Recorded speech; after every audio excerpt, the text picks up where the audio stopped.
তো আপনারা হয়তো সকলেই সমাজশ্রী প্রকল্পে আবেদন করেছেন। তো যারা পরিযায়ী শ্রমিক অ্যাকচুয়ালি, তো অবশ্যই কিন্তু আপনারা আবেদন করবেন, কারণ এখানে মাসে 5,000 টাকা আপনাদের দেওয়া হবে এবং এদিকে আপনাদের ট্রাভেল অ্যাসিস্ট্যান্টের জন্য এককালীন 5,000 টাকা দেওয়া হবে। তো ভালো খবর, যারা আবেদন করেছেন খুব শীঘ্রই কিন্তু আপনাদের আবেদন অ্যাপ্রুভ হতে চলেছে। অ্যাপ্রুভ হলেই কিন্তু আপনাদের অ্যাকাউন্টে টাকা চলে আসবে। তো আপনারা অনেক শিখতে পাচ্ছেন সর্বশ্রী। প্রথমত যারা রেজিস্টার করেননি, প্রথমত রেজিস্টার করবেন, তারপরে কিন্তু আপনারা লগ ইন করতে পারবেন। তারপরে আপনারা কিন্তু সম্পূর্ণ প্রসেস কমপ্লিট করতে পারবেন। যদিও এর আগে ভিডিওতে আলোচনা করা হয়েছে কীভাবে আপনারা আবেদন করবেন, এই ভিডিওতে আলোচনা করা হবে একটা ইনকোয়ারি ফর্ম কিন্তু ফিল আপ করতে হচ্ছে। আসলে একটা বিশাল বড় ব্রেকিং, কারণ ব্যাপারটা হচ্ছে এই ইনকোয়ারি ফর্মে অনেক কিছু কিন্তু পয়েন্ট রয়েছে। সেই পয়েন্ট থেকে আপনারা বুঝতে পারবেন কারা কারা মাসে 5,000 টাকা পাবেন এবং ট্রাভেল অ্যাসিস্ট্যান্টের জন্য 5,000 টাকা পাবেন এককালীন। তো সেখানে কিন্তু ক্লিয়ার বলা হয়েছে, এবং আপনারা যদি দেখেন অ্যাপ্লিকেশন ফর্মটি, যেটা ইনকোয়ারি ফর্ম, তো সেখানে কিন্তু সম্পূর্ণ ক্লিয়ার রয়েছে। সেখান থেকে পরিষ্কার বুঝতে পারবেন কারা কারা টাকা পাবেন, কারা কারা টাকা পাবেন না। তো অনেকে কিন্তু এমনিতে অ্যাপ্লিকেশন করেছেন, অনেকে কিন্তু পরিযায়ী শ্রমিক নয়, তবুও কিন্তু আবেদন করেছেন। তো তারা টাকা পাবেন কি না, তো সম্পূর্ণ তথ্য আজকে এই ভিডিওতে আলোচনা করা হবে। অবশ্যই বন্ধুরা ভিডিওটি সম্পূর্ণ দেখুন, শেষ পর্যন্ত দেখুন। চ্যানেল নতুন দর্শক অবশ্যই চ্যানেলটিকে সাবস্ক্রাইব করে দেবেন, সঙ্গে অনুসরণ রাখবেন প্রতিনিয়ত যে কোনো সরকারি বেসরকারি সবার আগে চাকরির খবর আপডেট পাওয়ার জন্য। এই যে বন্ধুরা আপনারা শিখতে পাচ্ছেন inquiry report for providing travelling assistant to a registered worker. তো ফর্ম রয়েছে, ইনকোয়ারি রিপোর্ট রয়েছে, এটা আপনাদের ভালোভাবে ফিল আপ করতে হবে। যদিও অফিসিয়ালি কোনো রকম এখনও পর্যন্ত আপডেট হয়নি, এই ইনকোয়ারি রিপোর্টটা আপনাদের ফিল আপ করতে হবে। একটা শুধুমাত্র আপডেট পাওয়া যাচ্ছে যে এই ইনকোয়ারি ফর্মটা আপনাদের ফিল আপ করতে হবে।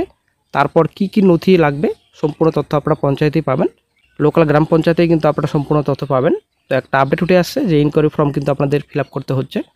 তো প্রথমে আপনাদের ইনকোয়ারি ফর্মে নাম লিখবেন, তারপর অ্যাড্রেস, তারপর গ্রাম পঞ্চায়েত পোস্ট অফিসের নাম, তারপর ব্লক না মিউনিসিপ্যালিটি অবশ্যই আপনারা এখানে লিখবেন, সাবডিভিশন কোথায় আপনার লিখবেন, ডিস্ট্রিক্ট, তারপর পিন নম্বর সম্পূর্ণ লিখবেন, তারপর পার্মানেন্ট রেজিস্ট্রেশন নাম্বার হচ্ছে সেই হিসেবে আপনারা এখানে লিখবেন। তো তারপর ফোন নাম্বার হচ্ছে 4, তো ফোন নাম্বার অবশ্যই আপনারা লিখবেন। ইপিক নম্বর, যেটা ভোটার কার্ডের নাম্বার রয়েছে, ইপিক নাম্বার অবশ্যই আপনারা লিখবেন। আধার কার্ডের নাম্বার লিখতে হবে। তো ব্যাংকের ডিটেলস, তো এর আগে যে পরিযায়ী ফর্মে সমাজশ্রী প্রকল্পের ফর্মে যে আপনারা ব্যাংকের অ্যাকাউন্ট দিয়েছিলেন, সেই ব্যাংকের অ্যাকাউন্ট ব্রাঞ্চের নাম, অ্যাকাউন্ট নাম্বার সম্পূর্ণ আপনাদের এখানে ফিল আপ করতে হবে। তারপর নম্বর রয়েছে গার্জেন, তো গার্জেন নাম আপনাদের লিখতে হবে। তারপর ডিটেলস অফ জার্নি, তো এই যে জার্নি ডিটেলস রয়েছে এটা কিন্তু খুবই গুরুত্বপূর্ণ জার্নি ডিটেলসটা, কারণ ব্যাপারটা হচ্ছে এই যে ডেট অফ জার্নি, কত তারিখে আপনারা বাড়িতে ফিরে এসেছেন সেই ডেট এখানে বসাতে হবে, নাকি আপনারা ফিরে আসেননি সম্পূর্ণ এখানে ক্লিয়ার বসাতে হবে। তো এখানে বোর্ডিং ফর্ম রয়েছে, কোথা থেকে কোথায় আপনারা এসেছেন বোর্ডিং ফর্ম, এবং ডেস্টিনেশন স্টেশন রয়েছে। তারপর ডি নম্বর রয়েছে ট্রেন নাম্বার, তো এটা কিন্তু আসলে একটা গুরুত্বপূর্ণ। তো ট্রেনের নাম লিখতে হবে, আপনাদের ট্রেনের নাম্বার লিখতে হবে। তো তারপর এখানে টিকিট নাম্বার রয়েছে ইফ এনি, তো যে কোনো টিকিটের নাম্বার অথবা আপনাদের পিএনআর নাম্বার। তো আশা করি আপনারা জানেন টিকিট কাটলে কিন্তু পিএনআর নাম্বার থাকে সেখানে, তো সেই পিএনআর নাম্বার এখানে কিন্তু বসাতে হবে। যদি তো এবার কথা হচ্ছে এই যে পিএনআর নাম্বার, তো পিএনআর নাম্বার কিন্তু অনেকটাই গুরুত্বপূর্ণ। যদি ইনকোয়ারি সত্যি সত্যি করতে চায় সরকার, তবে কিন্তু পিএনআর নাম্বার সার্চ করলেই অবশ্যই কিন্তু সেই ব্যক্তিটি ধরা পড়ে যাবে, সেই ব্যক্তি পরিযায়ী শ্রমিক কিনা।